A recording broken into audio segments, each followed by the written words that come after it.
Monsters have always been an obsession with mankind. A strange and rare mixture of fear and desire. Consider the Dracula figure. What could be more dreaded and yet more desired than the bite of Dracula? The bite of death that brings eternal life. What compulsion relentlessly drives an idea into the mind, even when it is unwelcome? The sufferer loses control. In the trade, we call it hemalania, the lust for blood. Fortunately, clinical studies have found that the disorder can be treated. The urge goes. Right. That's it. Any questions? No? Good. Thank you. Oh, by the way, don't forget, Kiss of the Vampires on the box at the weekend. What you say is interesting. Good. But it seems so out of touch with real life. Not at all. Monsters that are alien are myths that arise in our deepest thoughts. They're real monsters. Maybe I could come round later and see you. Hello, darling. Inspector. Emily, maybe after lecture tomorrow. Inspector, you look like a man with a problem. Problem? The problem is a bloody circus of weirdos and werewolves. Actually, it's vampires. You've read about the vampire attack on a woman called Victoria Fleming? Vampire attack? Oh, JC, you did see it. A woman is abducted by a vampire who bites her neck and then abandons her. Yeah, unfortunately, the papers were full of it. Now every self-styled psychic and would-be fearless vampire killer is swamping us with theories and suggestions. Well, that's fascinating, but I don't see what I can do, Inspector. I'm not interested in parapsychology or the occult. I'm a psychologist. JC, surely you can help. I'd love to find a vampire. But that's great. An ordinary, rational psychologist is exactly what we need. Look at this. Papers are snapping at our heels. Dracula strikes again. Vampire loose in city. There's no such thing as a vampire. Like all the others, Miss Fleming suffered more from shock than from loss of blood. All the others? How many more have there been? Well, this is a 7th attack in the last 4 months. The others agreed to keep quiet to avoid panic. But the officer who found Miss Fleming told a friend who told a reporter. I know I'm going to regret this. He's hooked. So, I suppose I ought to meet this latest victim. Fleming? Oh, it should be simple enough. But no one's seen anything, you know. Oh, JC'll find something.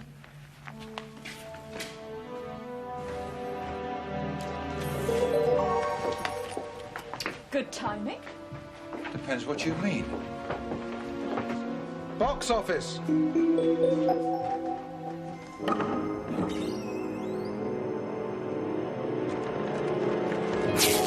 No. Sidney, you are playing the part of Dracula. This man has lived for hundreds of years. Now, he is an aristocrat. He has a lightness of being.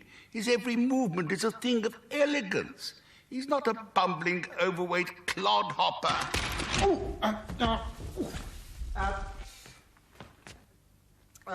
Professor Zeff? I'm down here, Cornelius. Sidney, do go and have a word with Alan about that damn window, will you? Look, if I'm interrupting, Zeff, I can... Until we get that window fixed, Cornelius, the rehearsal is stopped in its tracks. I don't know where you get the time and the energy from, Zeff. I'm an actor manqué. That's about the size of it. It's only when I'm on the stage that people will ever listen to what I say. Oh, you're too hard on yourself. Have to be. The theatre needs discipline. It needs fitness of body and mind. It needs... A question of the theatre that I've come to ask you about, Zeff. This production of Dracula. Oh, it's a wonderful play. So rich in its subtext, you know, Cornelius. It's a piece I've always wanted to do. I had to wait till I could give the bard a respite. You seem disappointed. Well, no, it's not that. It's just that I'm sure you're aware there's a poor demented soul walking around town at the present time who thinks he is Dracula. It goes to show you're never too long in the tooth to prove you can put your finger on the pulse of public awareness. Oh, my God, there goes another window. Cornelius! I've been looking all over the campus for you. Oh, always pleased to see you, Dr. Miller. Oh, you won't be, I promise you, when I finish with you, you pathetic little worm! What? gives you the right to impugn my life's work, huh? Huh? Answer me that. An academic on the staff raised the central question as to whether the sizable funds allocated to the sensory deprivation study were not out of proportion to the importance of said study. Do you deny that was you? Huh? You miserable virus! You don't even have the decency to name yourself an academic on the staff? Now hear me, and hear me well, Cornelius.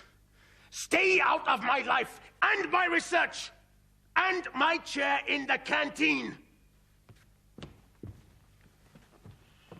Oh, I swear I will not be answerable for my actions. Well, well, indeed. He does seem to have it in for me. He believes he's my arch enemy. We all have our tiny obsessions, Cornelius. But you'd know all about that, wouldn't you? Do you want my opinion? No. The idea of a vampire is fascinating. Well, think about it.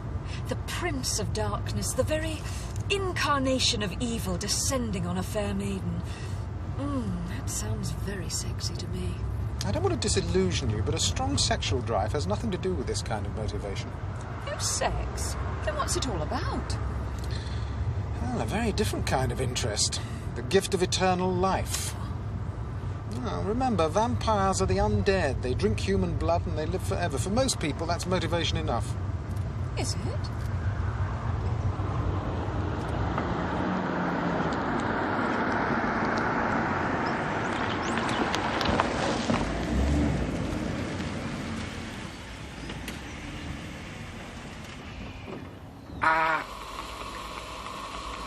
There you are, Mr. Timpson. Comfy? Not really. What can we do? What can we do indeed, Mr. Timpson? Can't have all these cavities, can we?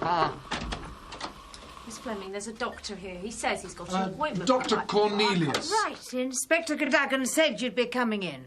This is my... Confidential associate, Samantha Valentine. Hang on, Brenda. Coffee? 2 more coffees, Brenda.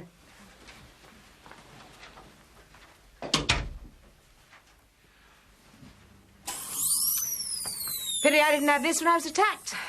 What do you think, Miss Fleming? Was it a vampire? A real vampire? These marks. Real enough. Puncture wounds. Oh, yes. I know wounds. Funny thing, though. What do you mean? Not from teeth. At least not human teeth. I could tell that as soon as I saw the marks. Doctor agreed, and no infection. Could they have been made by some sort of instrument? Well, a vampire's teeth wouldn't be human. It must have been a terrible experience. Oh, no worse than some of the mouths I've seen. Bitten by a vampire? There's no such thing. One strange thing, though. Excuse me, do you take sugar? Yes, please, 2. You were saying? Lost real blood. Doctor said that. Drained right out. And his strength, I hardly had a mark from being dragged. He must have lifted me quite easily. But like I told the police, didn't see his face. All he was a shadow. I do have an urgent appointment. We're taking up too much of your time. I really wish I could help you some more, but it was all over so quickly. Not so much a case of being ravished, more, well, used. Well, it would have made my blood boil.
So we've got everything we've learned from the interview with Fleming. Which is... Nothing. She was too drugged to remember a thing. Except his teeth, of course. Yes, but she and her doctor agreed that they weren't teeth. They were some sort of an instrument. No, that doesn't help. No, but it's very important. It shows that whoever was doing this is obsessed by every aspect of the Dracula myth. I mean, if he lived apart, but apart is a myth, something hidden, a reason, always a reason. We call it a motive, a dream. What is the dream of a Dracula? Yes, come in. Well, you've got to do something now, Cornelius. This is getting out of hand. In case the news hasn't reached your ivory tower, there's been another vampire attack.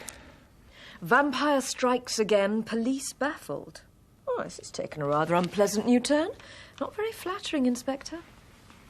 And his latest victim, a Mrs. Andrea Pinkerton, and her husband, smell money in it. They've decided to go public. Bloody fools. Oh, that's an apt insult for a vampire. So, what can I do? Well, silly as it may seem, you've got to lend our investigation some sort of scientific credibility. Oh, and just what had you in mind? Well, if you were to speak to the Pinkertons... Yeah, but find out something, anything that might help. Well, so that I can give you something to tell the press, yes? Well, if you could, yes. All right, I'll do it. Take the heat off you for a bit. Oh, by the way, the Pinkertons haven't been particularly cooperative, so I wouldn't mention the police if I were you. No. And Paul Pinkerton's richer than he is bright. And as for her, well, the lights are on, but there's no one at home.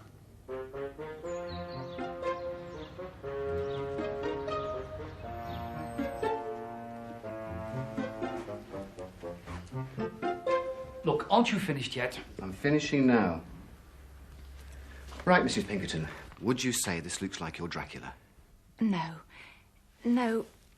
The eyes, his eyes were much stronger, more terrible and intense.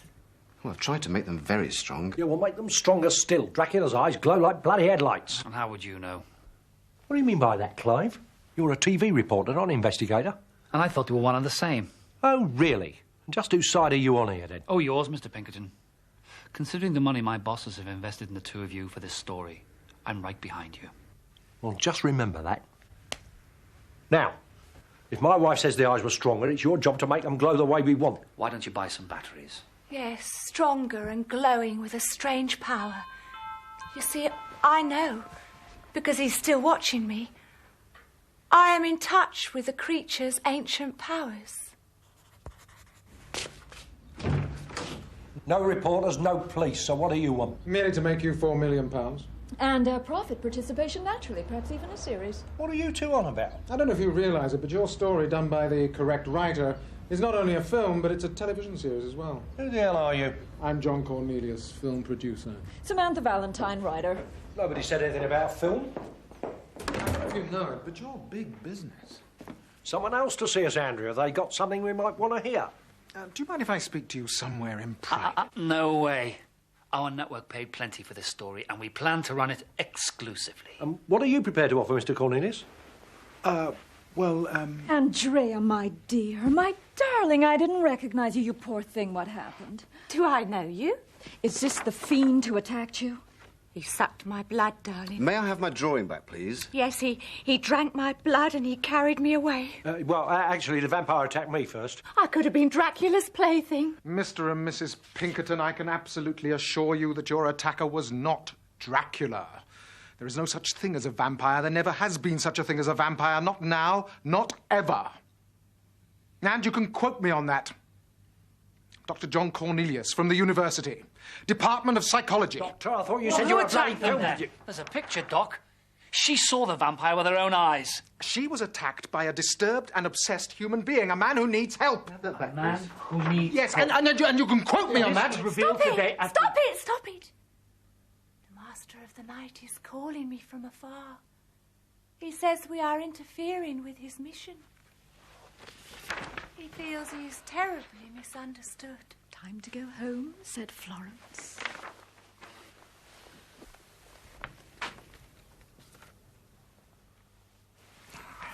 It's a third-rate illustration of Dracula, probably from memory of a Hammer horror. That's not much help. Hey, look at these. Bloody look at these. Would the university care to comment on Dracula's whereabouts? You read that. Go on. Is it true that the university is home to a secret vampire cult? Is it now university policy to admit bloodsuckers as students? Now, Miss Littlejohn, you read that one now. I just can't. You read it. Dr. John Cornelius drinks human blood. I wonder where they got that from, Miss Littlejohn. Where's the one about the sex-crazed slaves? He'll enjoy that one.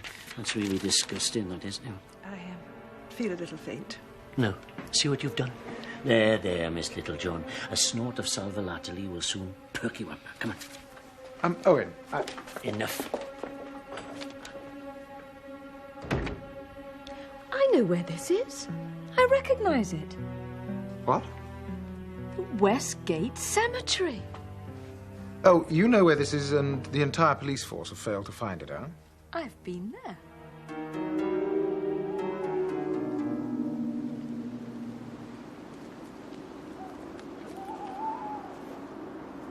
Well, God. Look, will you please tell me what we're supposed to be doing here? Looking for Dracula's tomb. Oh, yes, of course. And just like any reputable academic in his right mind, wandering around a graveyard at night looking for somebody who doesn't exist. Oh, do calm down, JC.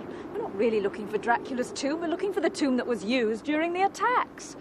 And I think I found it. Ow! I suggest you turn on your torch.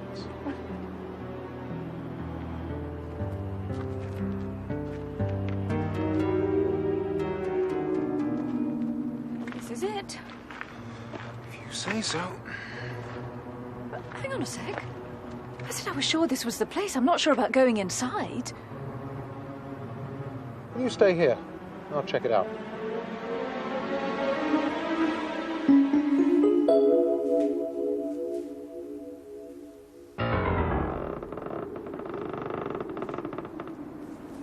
On second thoughts. You decided to join me.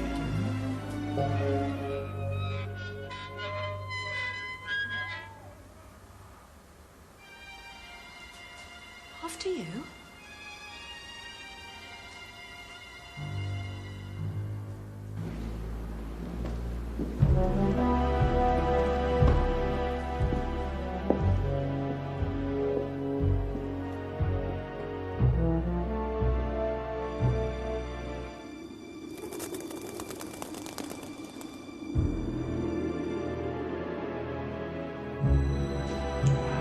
This is the place. How do you know? Oh, when Mrs. Pinkerton woke up, she spoke about being candles all around. And just look. God, what a mess. What a mess.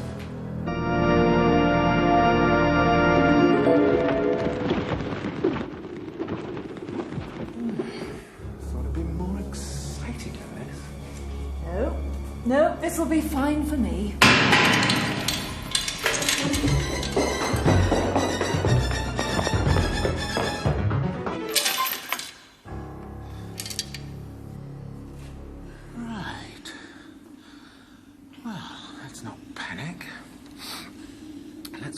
Pros and cons of our situation logically and rationally, and a solution will soon present itself.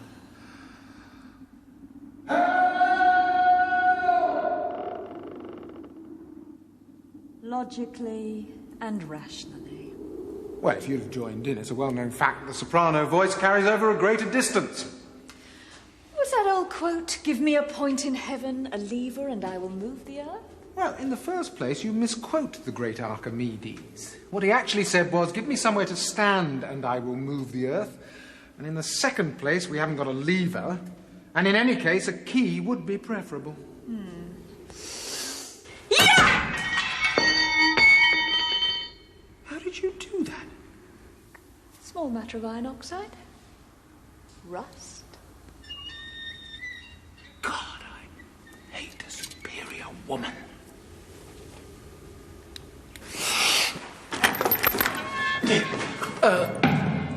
Samantha. Samantha, I think I've got a problem.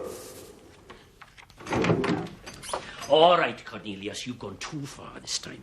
There's a strange van festooned with aerials parked in my bloody parking place, and I know you have something to do with it. Oh, I can absolutely assure you, Owen, I have nothing to do with a strange van festooned with aerials. Cornelius, you know bloody well that anything untoward on this campus is usually a direct result of your rather unscholarly forays. I am truly sorry, sir. Truly sorry. I had nothing to do with any of this. They just came bursting into the office, asking you for Dr. Cornelius. Figured I'd find you here, Doc. And the lovely Dr. Valentine. too. Dr. Valentine, Cornelius, who are these people? Step aside for the camera, sir. And be quiet. We're about to shoot. Madam.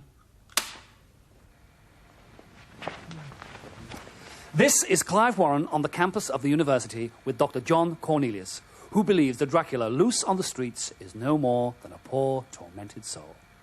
In other words, it's not his fault, folks. It's us, society, who's to blame. Drivel.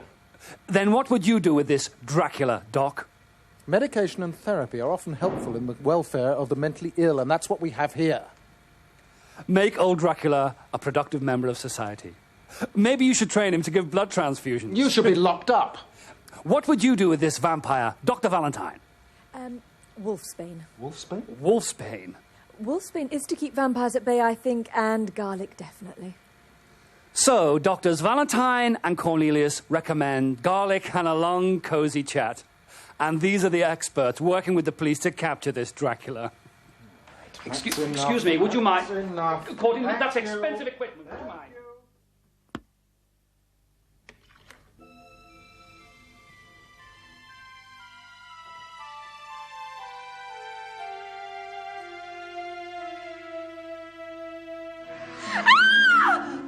Dream come true.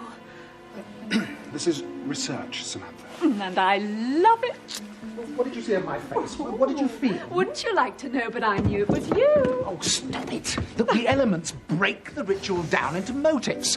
Can't go out in the daytime, can't be seen in mirrors, child of the night. Lust for blood. Blood for life. Drinks blood. What was that? It's outside, JC.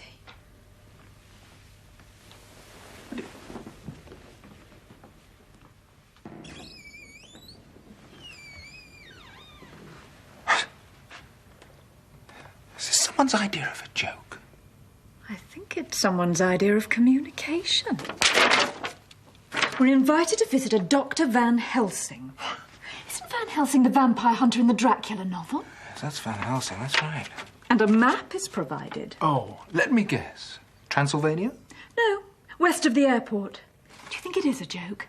Well, if it is, it's far too elaborate to ignore. I think we should pay this Van Helsing a visit. Yes.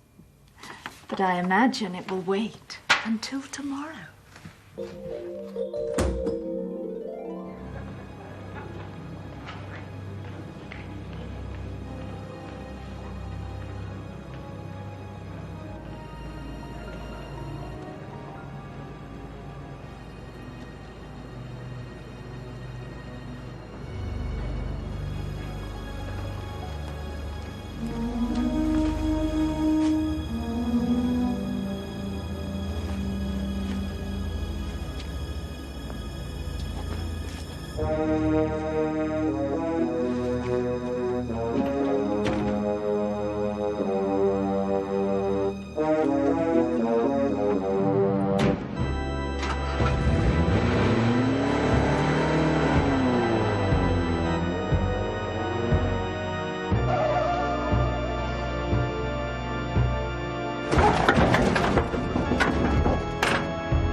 Perhaps if we'd come here last night, there wouldn't have been another attack. Oh, Van Helsing isn't Dracula. That violates dramatic necessity. Far too deus ex machina. This place is certainly weird enough. Thought you liked the pastoral scene. Ow! Right in the eyelid.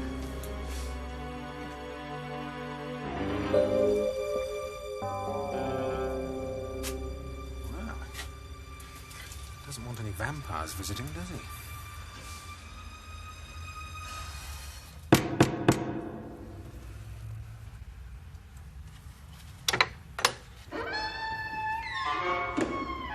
Hello? Hello? Hello?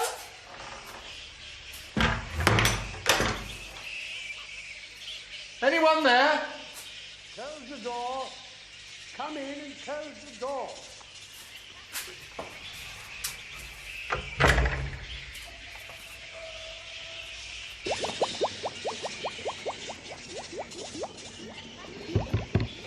Enter. Just a jiffy and I'll be with you. Much better. Blood, the stuff of life. Or the stuff of death if you lose it. That's why I'm doing all these blood testing experiments. Dr. Van Helsing? Of course. And you're... Oh, I'm sorry. You are Dr. Cornelius and Samantha Valentine. Thank you. Thank you for coming. Well, your invitation made a big impression on us. And the door. Oh, I don't quite follow. Well, whoever delivered your note has a strong sense of the dramatic. Oh, that's my cleaning lady, Irma. She's from Haiti. Believes in black magic, blood sacrifices, hens and cockerels, that sort of thing. I never go into the kitchen when she's making chicken sandwiches. But it's very difficult finding cleaning ladies, you know, what with all the bats, I mean. I can imagine. It's a recording. It keeps them quiet during the day. Can I ask why you chose such a bizarre method of contacting us? Well, I realized... Oh, do sit down. Oh, thank you. I realized that I had something that might help in your search. And I knew you'd never listen unless I intrigued you. Surely you didn't need to go to those lengths. But I did. I tried talking to the police. Nobody wanted to listen. I warned them. There are almost 8 pints of blood in the human body. Losing more than half of it is virtually the same as murder. Well, any ideas would be most welcome. Why don't you track down the coffin? I mean, Dracula, if he's being serious, that is, has to sleep in a coffin lined with earth from wherever he was born. And so? Well, there can't be many people with coffins that allow the person inside to breathe when the lid is closed. You're absolutely right. What we need is an undertaker who makes custom-built coffins. Must be one somewhere nearby. So simple. Ah, the best ideas are always simple. Just one more thing.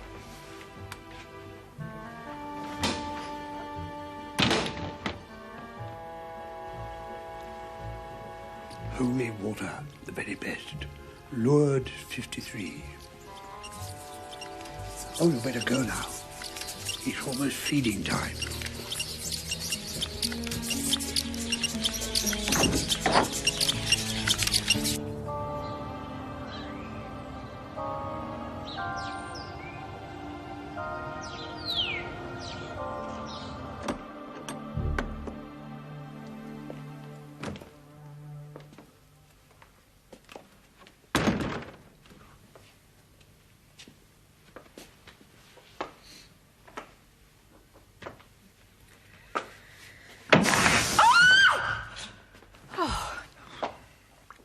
She looked so real.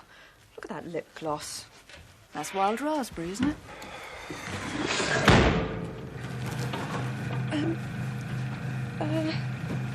must be a catch somewhere. Yeah, so, can we do something pretty quickly, please? Got it.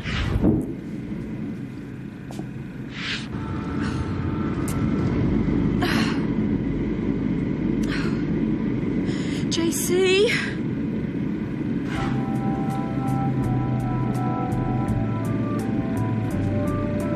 always an ergonomic pattern to these things. Now, just take it easy, Samantha.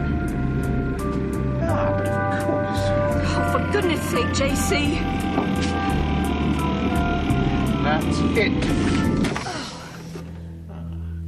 See? Ergonomically set up for a left-handed person. Please.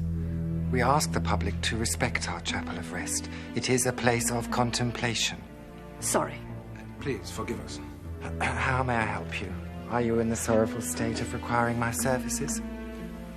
Not yet, anyway, but there was a moment there where it was touch and go. May I ask if you get most of the business round here for custom-made coffins? We get all of it. All our competitors are sadly no longer in existence. In fact, their final undertaking was to appoint us as their official undertakers. Well, that seems a sensible arrangement. Do you ever get any orders for coffins with breathing vents or escape mechanisms? Sometimes people can't believe they'll really die, so... Do you have a list of customers who have ordered coffins like that in, say, the last year or so? We've built 3 such breathers with escape hatches in the last year. We call them that in the business. 2 to the university. The university? This is interesting. 1 to Professor Richard Zeff, a student production of Romeo and Juliet. 1 to Dr. Mellor. And finally, the great Chandu, master of the miraculous and maker of many miracles. Oh, bless you, love, no. My Harry passed on 9 months ago. Oh, I'm sorry to hear that. I told him not to take that working men's club at Port Talbot, but oh, dear me, no. The great Chandu never lets his public down. He wouldn't listen. He wouldn't.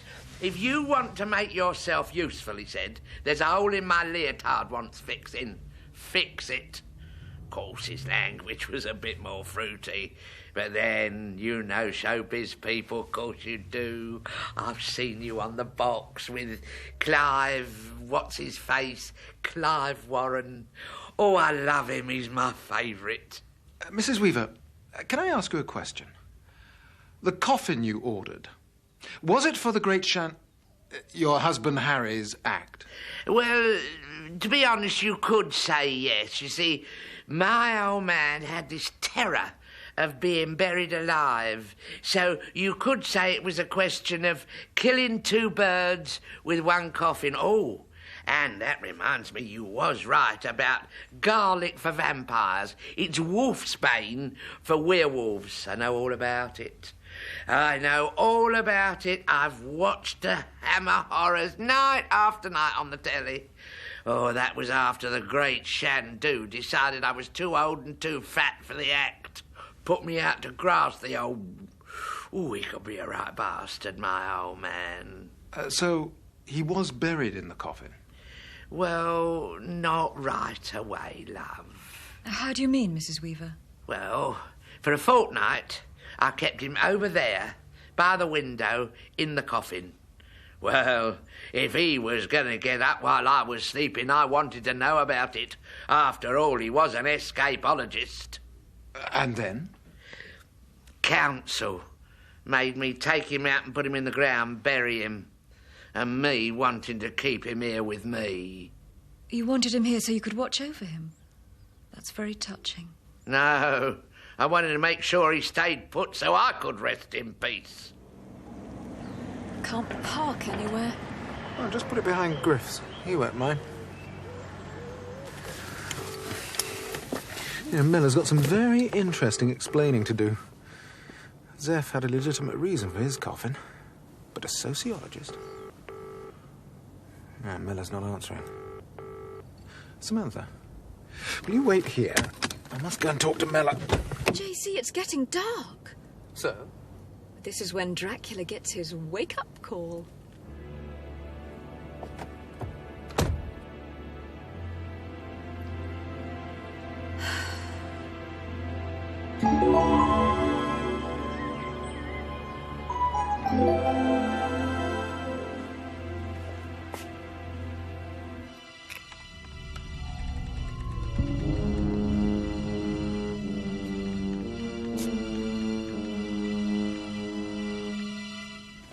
Professor Griffiths?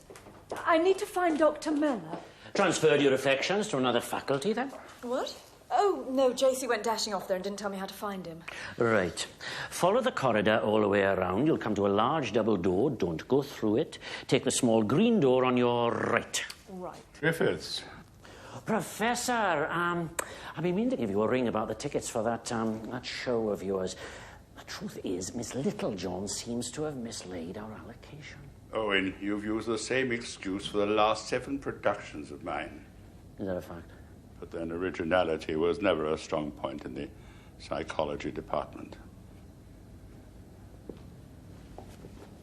I haven't seen him before. Well, he'll certainly know me the next time we meet. That's Professor Zeff.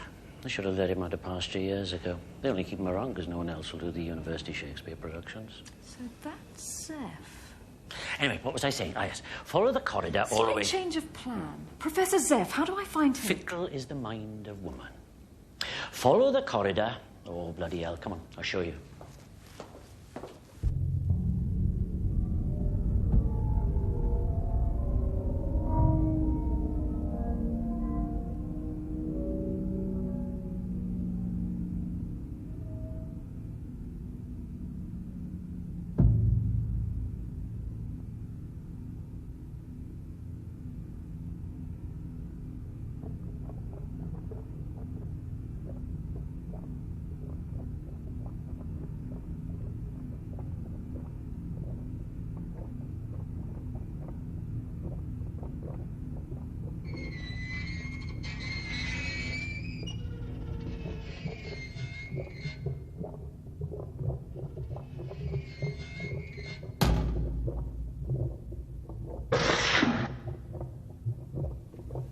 Another dummy.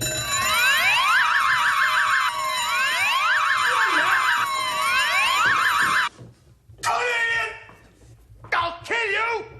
Well, I just wanted to look inside the coffin. You creep around pretending to be a policeman, raking up muck! I know you, Cornelius. You're trying to set me up as Dracula!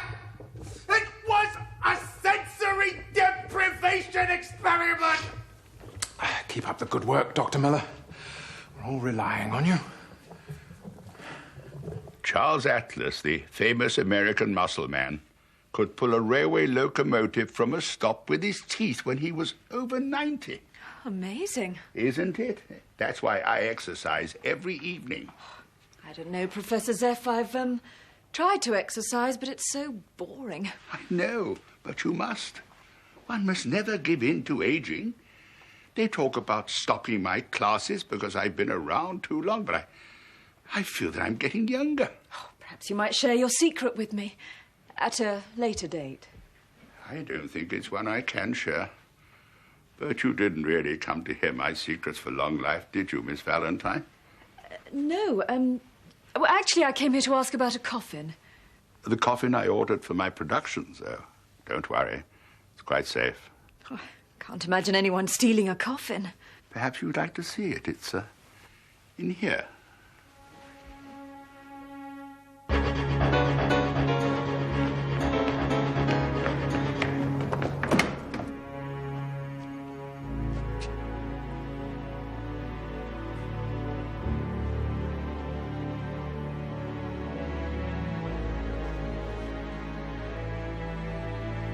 Here it is. Oh, dear.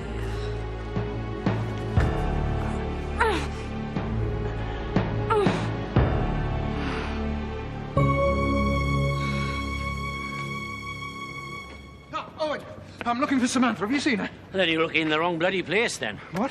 The light of your life is probably in deep slumber, seeing she's with the most boring man in the world. Well, I hope you're going to make some sense of that, Owen. She's with Professor Zeff, old man of the mountains. I took her there myself. No need to rush. He's probably only got halfway through King Lear.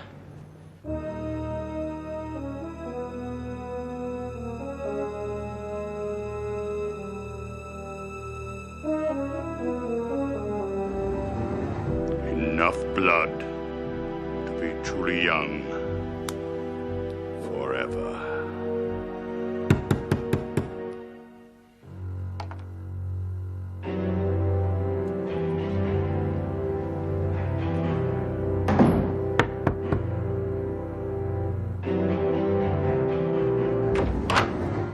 Sorry to bother you, Zeff. Oh, it's no bother. Do come in. You're looking for Miss Valentine. She's next door.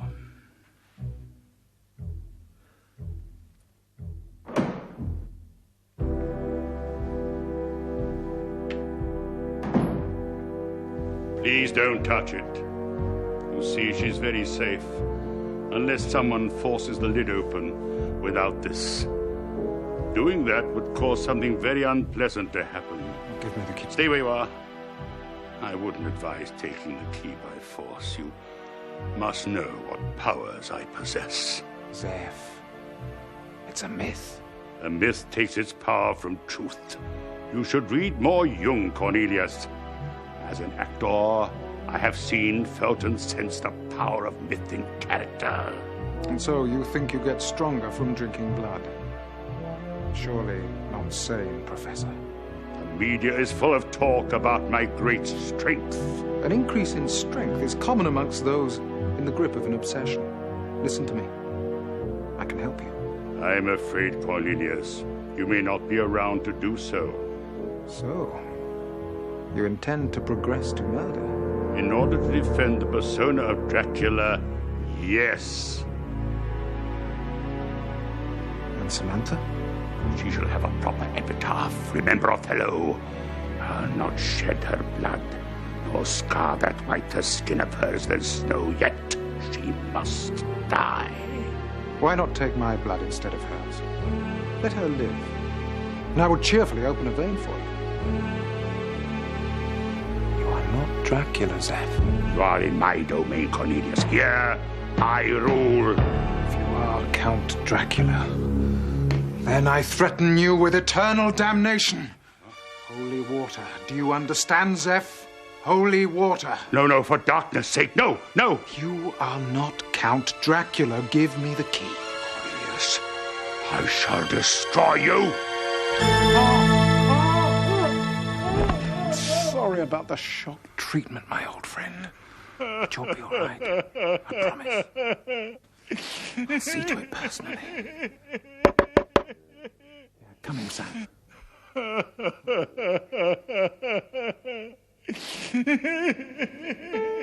He's basically a good human being, Zeff. Just in the grip of an obsession. But we can do something about that.